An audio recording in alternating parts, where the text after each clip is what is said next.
Trump taunts movies. Yes. Spaceballs.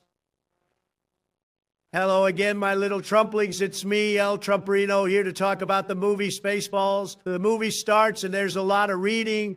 I'm not reading it. Reading makes me sleepy. Next, we see a spaceship. A big ship is not blowing up Elon. Isn't that what spaceships are supposed to do? We go inside the ship and everything is gray. Very boring. I would have made it gold. And everybody is wearing white, except for one gray guy. I think he's in charge. A white guy tells gray guy that they're coming up to a planet, Druidia. I love Druidia. I have many Druish friends. Wonderful people. A guy all in black comes in. He has a big helmet, not as big as mine. You think he's a big guy, but he's actually a little nerdy guy. Little guy says he's going to tell the president, and white guy says he already did it. Very rude. This makes little guy angry, and he puts on a ring and shoots white guy in the penis with a laser. White guy is crying on the floor. It reminds me of the time I crotch punched JD for back talking me. He cried too. The little guy, dark helmet, and the gray guy, Colonel Sanders, head over to some machines for a coffee and radar break. They talk about how they're going to kidnap a princess so they can suck off the planet. Fun fact, I didn't know Colonel Sanders served on a spaceship before he made chicken. Out on the planet, we're at a church, not very impressive. And it's time for a wedding. You all know how much I love weddings, but this one is very sad. There's a king trying to get his daughter, Princess Vespa, ready for her wedding, but their golden robot lady isn't there. I had a golden lady robots at all of my weddings. Robot lady shows up and they walk down the aisle. The princess complains that she doesn't want to marry the guy, which is very unfair of her. Maybe it's his stupid hair, not like mine, which is thick and luscious. The princess runs past the altar and out the door, dragging robot lady with her. They get into a space car and fly away. Elon, where's my space car? We're back in space, and there's a flying space Winnebago. Inside, there's a fat man dog dancing and a drunk guy asleep. The man dog is Barf, which is a disgusting name, and the drunk guy is Lone Star. This guy's a loser. He looks like he smells, and he's probably poor. They get a space call on the space phone from a robot, and he wants them to talk to a man made of pizza. Pizza Man wants them to pay him $1 million to not murder them, which they say is unfair. I think it's a good deal. The robot starts to eat the Pizza Man, which is amazing. I didn't know robots could eat now. I'd eat him too if I saw him over at Spaceballs City, which I had to read. The president gets a space call on the space wall, and his officer tells him Dark Helmet is about to capture the princess. The officer beams him down to the control room, and his head is backwards. I would have just turned my head back around. I have the neck flexibility of an owl. They beam him back to his office, and his head is right way roundsies again. He walks out of his office into the control room, and there's two ladies. I think they're related. They're very attractive. I wonder if they like divorced older men. The president gives out his order to capture the princess back at the little space car, and the big ship is shooting at them. The princess makes a space call to her King Dad, asking for a bailout. King Dad calls Lone Star and Barf, who agree to save the princess for $1 million. They get there, and the big ship has the space car caught in a beam. They tell me it's called a tractor beam, but I don't see any tractors. Very disappointing. They fly over, and Barf climbs onto the space car and knocks and opens the roof. They can all breathe and talk in space. Elon told me you couldn't breathe in space, and I didn't believe him. Looks like I was right. Suck it, Elon. The princess won't leave without her luggage. Melania is the same way. Lone Star is angry about the luggage, and the princess is very snobby inside the big ship, and they've finished pulling in the space car, and it's empty. Dark Helmet is very upset. He was really looking forward to kidnapping the princess. Very sad. The Winnebago flies away really fast, and the big ship goes even faster and passes them. Dark Helmet orders them to stop, and he flies through the air like a graceful black swan. He's so nice, he lets everybody take a break. On the Winnebago, they realize they're out of fuel, and they crash on a desert planet. Or maybe it's a desert on a normal planet. I don't know. Lone Star and Vespa argue, and it's obvious they're disgusted by each other. Vespa still won't leave her luggage.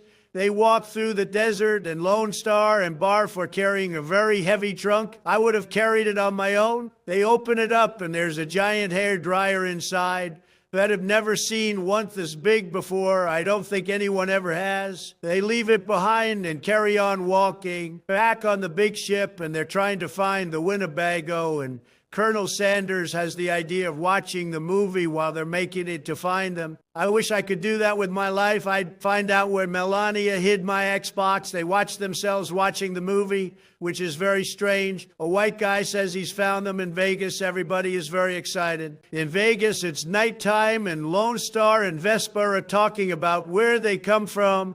Lone Star says he doesn't know where he comes from because he was abandoned when he was a baby. I'm not surprised. He was probably a loser then, too. He also had a necklace with writing. He couldn't read on it. I know how he feels. They're about to kiss when the robot lady's not allowed to have sex alarm goes off and ruins the mood.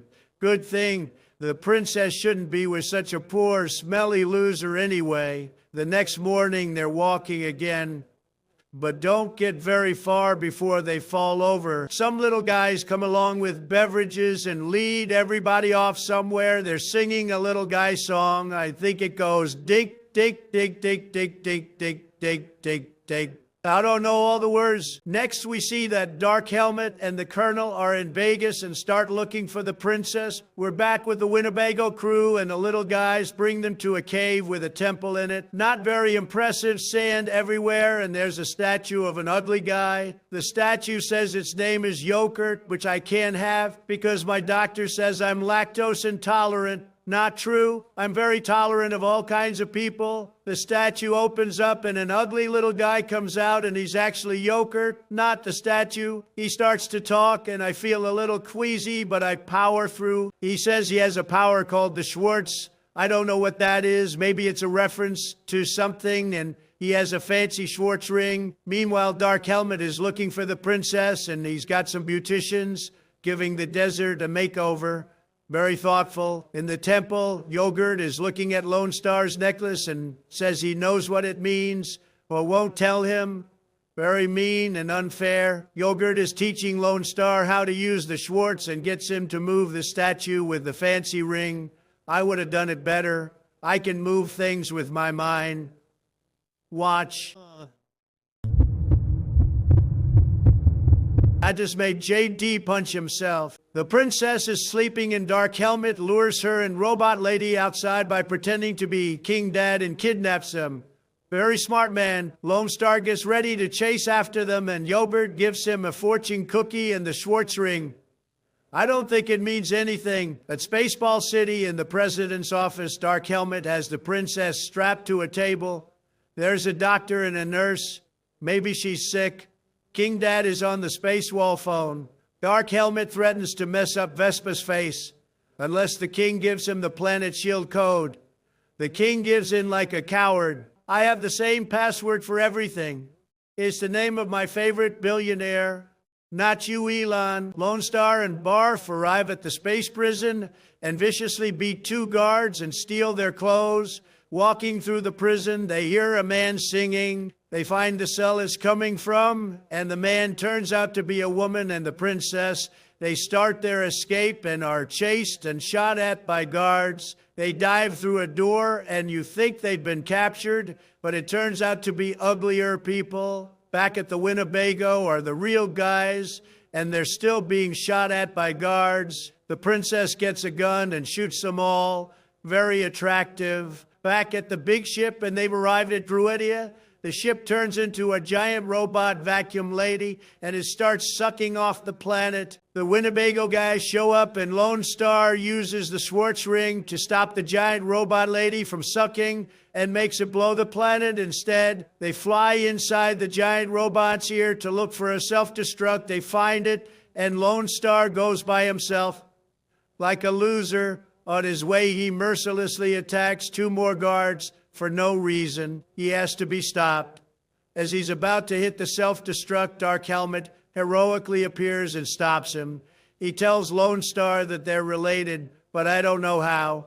It was very confusing. They put on their Schwartz rings and grow laser penises. They fight, and Dark Helmet is a scrappy little guy, but Lone Star keeps cheating. Very unfair. Dark Helmet tries to make friends with Lone Star, and Lone Star loses his Schwartz ring like a moron loser. Dark Helmet shoots Schwartz lasers and Lone Star does the flips. Yogurt's voice tells him he can use the Schwartz without a ring, which is against the rules. Dark Helmet fires a Schwartz laser at him, and he deflects it with a Schwartz mirror. The laser hits Dark Helmet in the genitals, and he falls back into the self-destruct. Lone Star, the coward who wins by cheating, runs away. He gets to the Winnebago and they fly away. On the bridge of the robot ship, everyone is panicking and escaping except for the president, Dark Helmet, and Colonel Sanders, who valiantly decide to go down with the ship like heroes. The Winnebago gets out just in time and the robot ship explodes. They fly down to Druidia. Along the way, Lone Star and Barf find out that Pizza Man is dead, so they don't have to worry about being murdered anymore. King Dad and Stupid Hair Guy are happy to see Vespa. Lone Star and Barf go to a space diner and order food, but before they can get it, a tiny guy bursts out of a bigger guy's chest and does a tiny guy song and dance. I think it's a reference to something. This puts them off their food and they leave. And the Winnebago Lone Star gives Barf a cookie for being a good man-dog. Barf opens it and a mini yogurt comes out. He tells Lone Star that he's a prince and can marry Vespa. Unfair. Why can't I be made a king by a green wizard? They fly back to Druidia and Lone Star is dressed like Elvis. He and Vespa are married by an angry priest and everybody is happy. I like parts of this movie. It had some heroic characters like Dark Helmet and Colonel Sanders, but loser cheaters win in the end. Very sad. I give this movie 2 out of 5 puckered mouth and nooses.